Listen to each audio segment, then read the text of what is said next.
It's now 6 p.m. here, Cairo local time. It's a very good evening to our viewers and welcome to Channel 2's English News Bulletin. I'm Angie Meher joining you for our bulletin. We begin straight away with a look at the headlines. President Abdel-Fattah el-Sisi holds press conference with visiting Ugandan President Yoweri Museveni.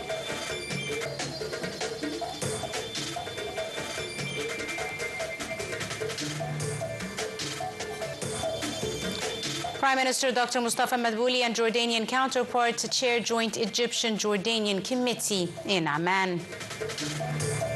And dozens of Palestinians killed in Israeli occupation massacres in Gaza City and Khan Yunis.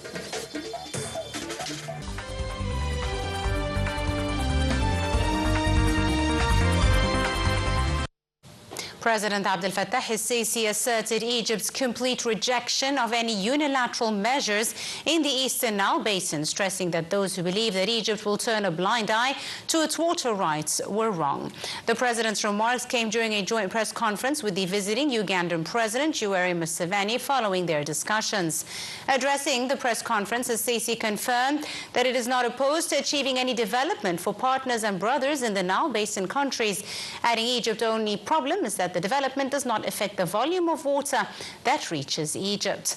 The president also stressed that the waterfowl is part of a pressure campaign on Egypt to achieve other goals, affirming that Egypt will always stand against interference in affairs of others. During the press conference, the president added that he discussed with his Ugandan counterpart means of enhancing bilateral ties in political, trade and investment fields in a bid to achieve joint interests for both nations. President Abdel-Fattah el-Sisi and the Ugandan President Yoweri Museveni witnessed the signing of 5 memoranda of understanding for cooperation between the two countries at the Ihtiyat Presidential Palace.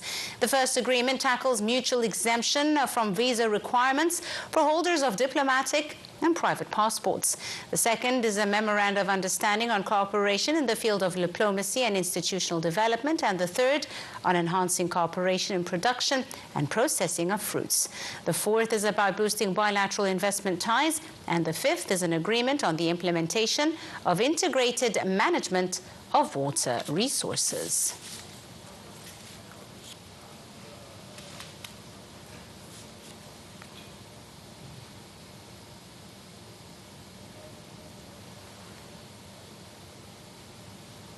The Prime Minister, Dr. Mustafa Madbouli, and his Jordanian counterpart, Dr. Jafar Hassan, chaired on Tuesday an extensive discussion session as part of the 33rd round of the Egyptian-Jordanian Joint High Committee at the Jordanian Cabinet's headquarters in the capital.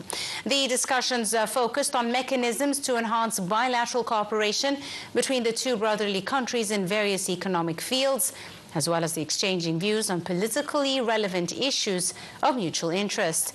During the meeting, the Jordanian Prime Minister expressed his country's aspirations to establish an administrative city that would house government institutions, expressing a desire to benefit from the expertise of Egyptian companies in light of Egypt's experience in establishing the administrative capital. In this regard, the Prime Minister Mustafa Madbouli confirmed his eagerness to cooperate with Jordan in this regard. During his address at the expanded discussions, Madbouli reaffirmed the continued efforts for cooperation and coordination between the political leadership in Cairo and Amman and the solidarity to confront challenges facing the Palestinians. Following the discussions, Madbouli and his Jordanian counterpart also signed 10 cooperation agreements across various sectors to strengthen bilateral relations. The King of Jordan, King Abdullah II, received on Tuesday the Prime Minister, Dr. Mustafa Madbouli, who is heading the Egyptian delegation in the meeting of the Joint Jordanian-Egyptian Higher Committee in Amman. During the meeting, the Jordanian king hailed the deep-rooted historical bilateral ties that unite Egypt and Jordan and asserted his keenness to coordinate stances with President Abdel-Fattah el-Sisi and consult on various regional issues, as well as work on developing bilateral relations in joint priority areas in a bid to serve joint interests. For his part, Madbouli conveyed the greetings of President Abdel Fattah al-Sisi to his brother King Abdullah II of Jordan and wished him continued progress and prosperity in the kingdom. Madbouli hailed the Egyptian-Jordanian ties, adding that there is a full coordination between the two countries' leaderships to consult on ways to face the current regional challenges and work on enhancing opportunities for cooperation. The National Elections Authority is expected to announce the official final results of the Senate elections 2025 that were held earlier this month. Following the announcement, campaigning will begin for the runoff round.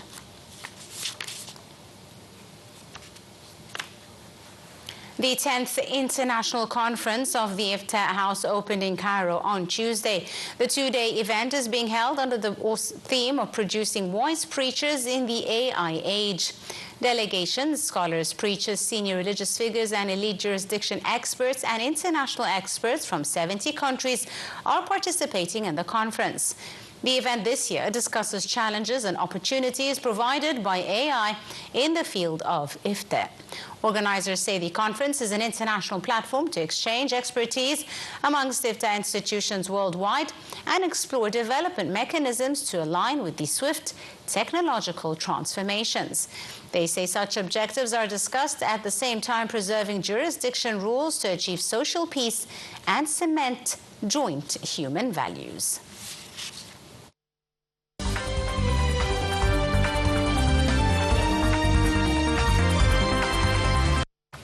To regional news, witnesses said dozens of Palestinians were killed in two massacres by the Israeli occupation army planes and tanks in Khan Yunis and Gaza City.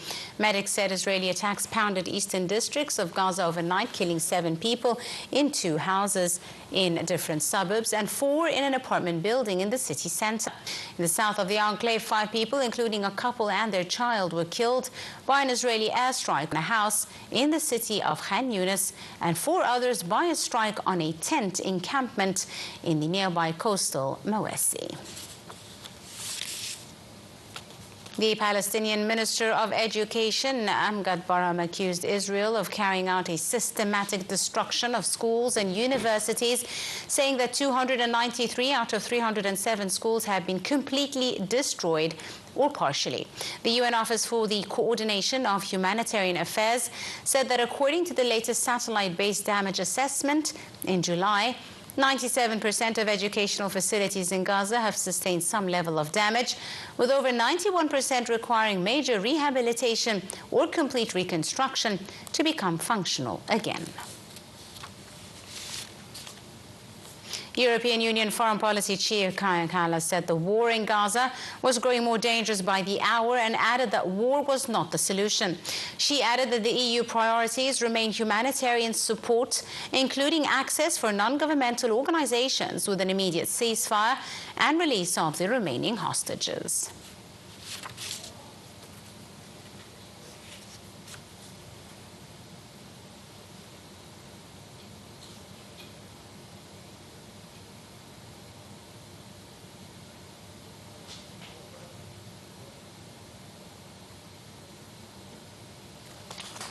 Meanwhile, the Egyptian Red Crescent's 13th aid convoy was sent on Tuesday as part of its initiative Zed el-Azza from Egypt to Gaza that was launched in late July.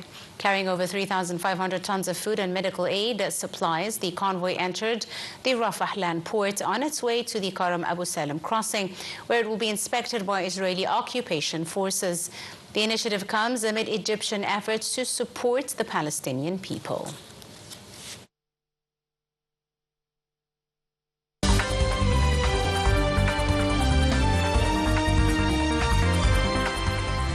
Moving to international news, the European Union member states said that Ukrainians must have the freedom to decide their own future, seeking to weigh in ahead of talks between U.S. President Donald Trump and the Russian President Vladimir Putin on Friday.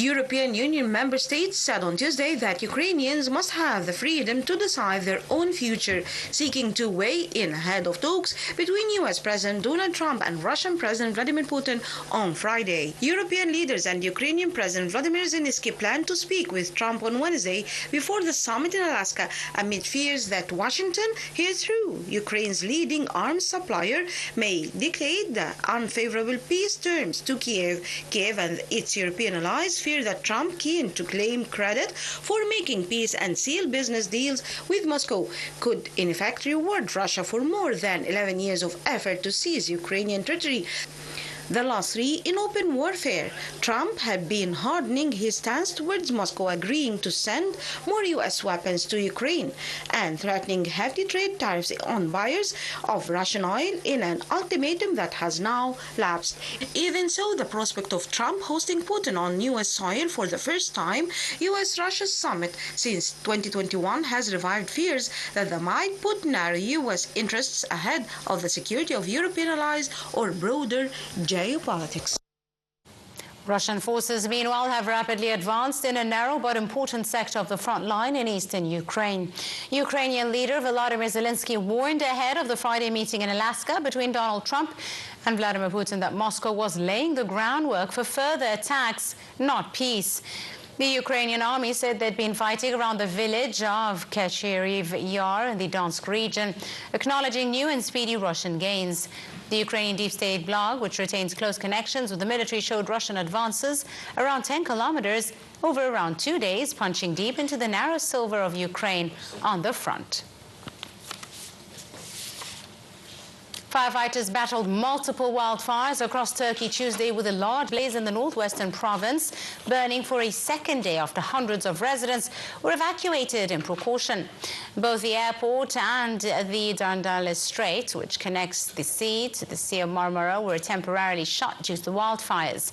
Other wildfires in the northern province and southern province were completely brought under control, whilst efforts were underway to battle another wildfire in the western province of Manisa.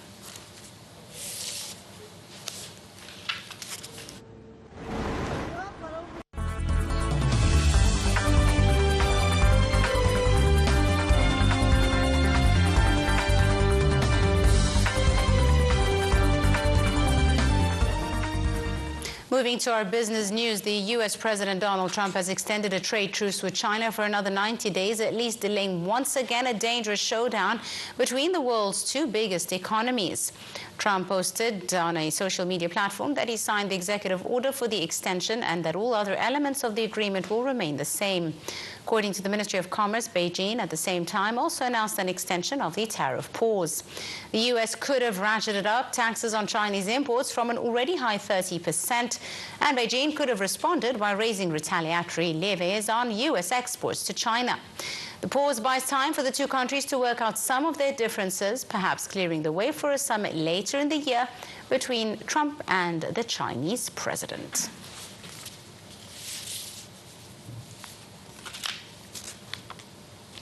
And in commodities, spot gold prices edged up $3,352 after dropping nearly 1.6% on Monday in response to Trump announcing there would be no tariffs on imported gold bars.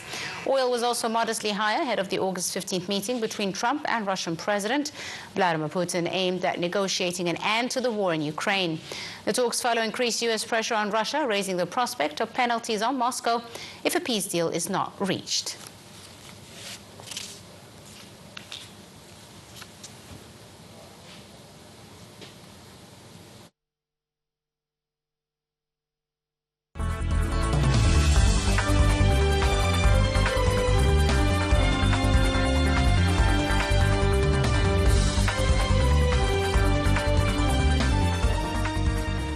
Moving to the exciting world of sports, upon directives by President Abdel Fattah el-Sisi, the Prime Minister, Dr. Mustafa Madbouli, asserted that the government has given special attention to the youth and sports sectors, recognizing their pivotal importance in building a modern state, shaping the awareness of generations and achieving economic and social progress.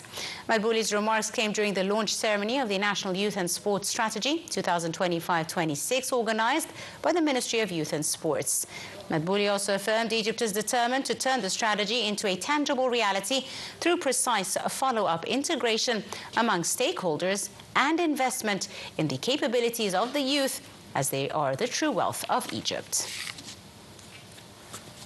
And finally, Atletico Madrid have signed Italy forward Giacomo Raspadori from Serie A champions Napoli on a 5-year contract. According to Spanish media reports, Raspadori, who also won the Scudetto with Napoli in 2023, is joined for 20 million euros. The 25-year-old scored 6 goals for Napoli last term in the 3rd season with the club after signing from Sassuolo in 2022. Atletico finished 3rd in La Liga last season and made several signings this summer as they bid to launch a title challenge.